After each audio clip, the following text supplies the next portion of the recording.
सतूर के दरबार में भी पता नहीं कितने दुखी जाया करते थे और सब को वहाँ सत्संग में बैठाया जाता था। देखो पुण्यात्माओं, कुछ तो आप में से ऐसे भी भक्त हैं, ऐसी बहन बेटी भाई हैं जिनके आते ही दुख दूर हो गए, आशीर्वाद से भी ठीक हो गए, नाम लेते उससे दिन भी ठीक हो गए। और कुछ एक ऐसे हैं जो अभी तक उनको 2 दिन 10 दिन 20 दिन महीना 2 महीने भी लग सकते हैं। ये परमात्मा की लीला समझना, ये मत समझना कि ये भगवान के घर में कुछ ना हो रहा है, सब कुछ होगा। उसके अपने तरीके हैं, अपना ट्रीटमेंट है, उसको कैसे करना है।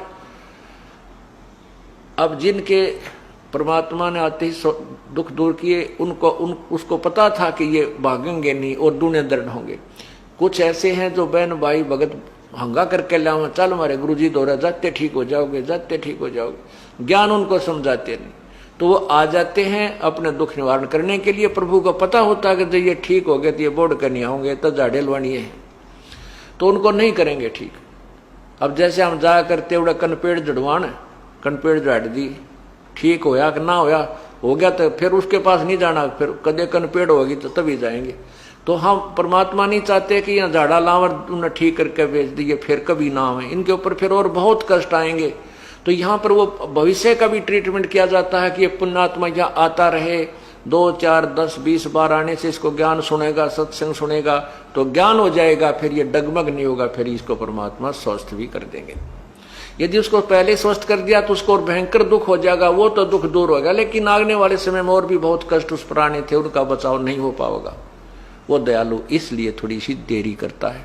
उस देरी में हम न सोच लेते हैं देख कुछ लाभ नहीं होता, चाल की तो और चलाएंगे, कहीं और जाने के बाद फिर वो पता है समुद्र या नौका जो है बगैर पतवार के घूमती रहती है, उसका ठिकाना कोई नहीं।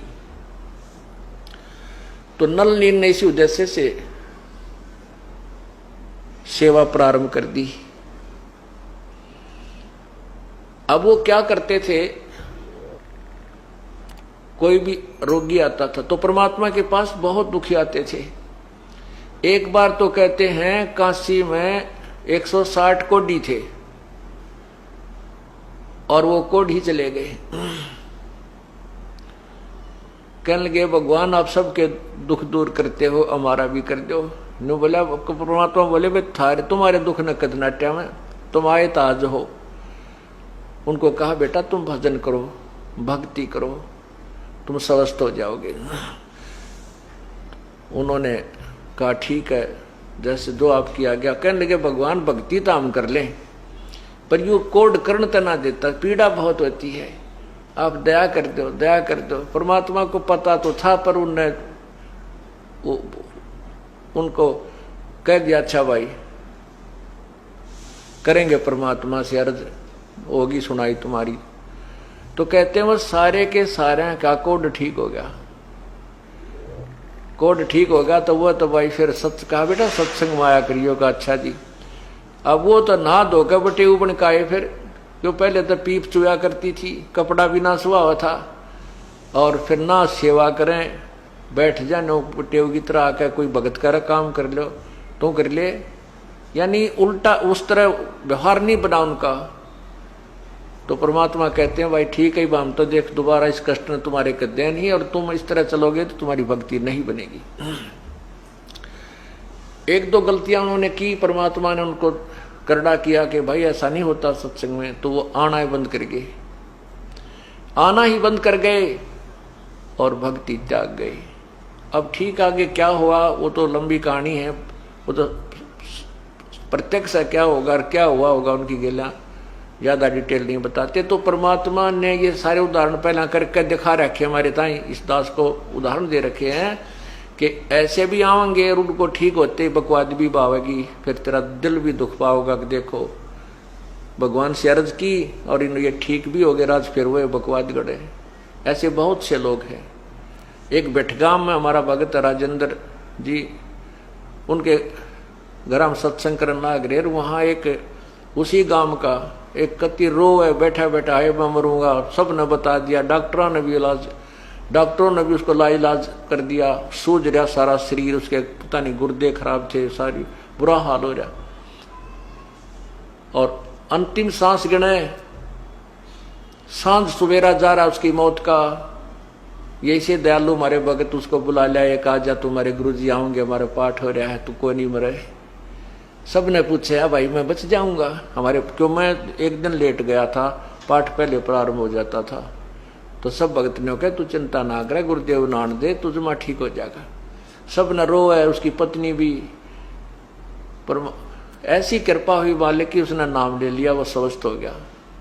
5-6 महीने तो वो ठीक हमारे साथ आता रहा, फिर आंडी पा गया, मंदिर में पुजारी बनकर बैठ गया उससे गांव में। अरे तेरा गजब हुई हो, और इतने सुख दिए परमात्मा ने उसको। तो ऐसे भी जिन और बतेरे हैं, तो इसलिए प्रभु अपने हिसाब से करते हैं। 1-2 बार तो अपने भक्तों जो जिनको आप लाते हो किसी को प्रभु कर देते हैं, लेकिन हमारा उद्देश्य ये है कि ठीक ठाक तो 2 मिनट का काम है, 2 सेकंड का कुछ भी नहीं उस भगवान के लिए यो।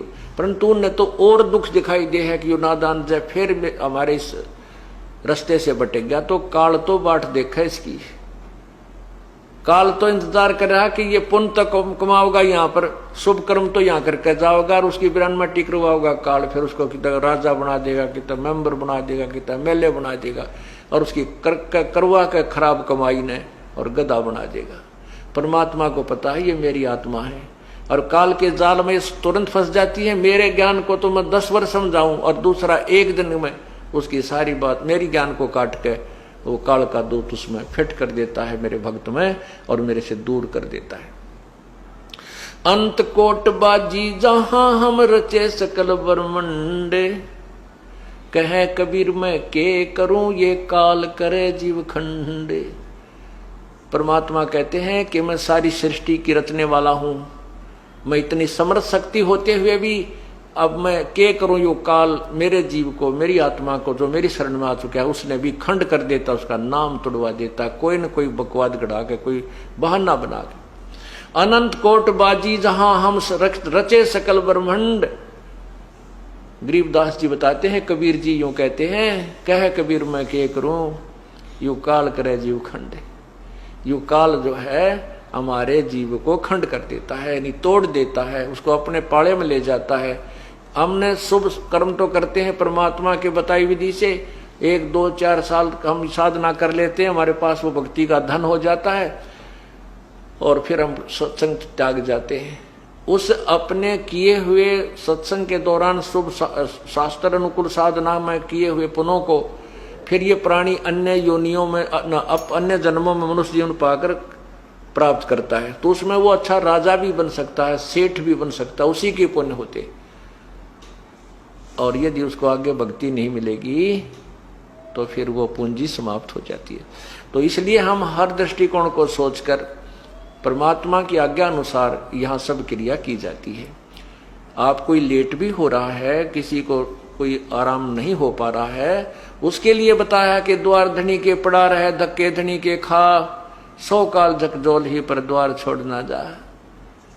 राम नाम रटते रहो, राम नाम रटते रहो, जब तक घट में प्राणे, कदे तदीन दयाल के बनक पड़ेगी कहानी।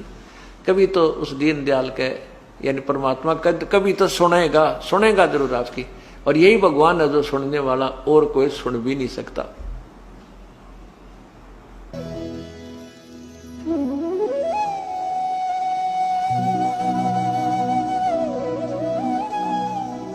अगर आप ये वीडियो YouTube पर देख रहे हैं तो हमारे चैनल को सब्सक्राइब करें और बेल आइकन को दबाना ना भूलें। अगर आप Facebook पर ये वीडियो देख रहे हैं तो हमारे पेज को लाइक करें।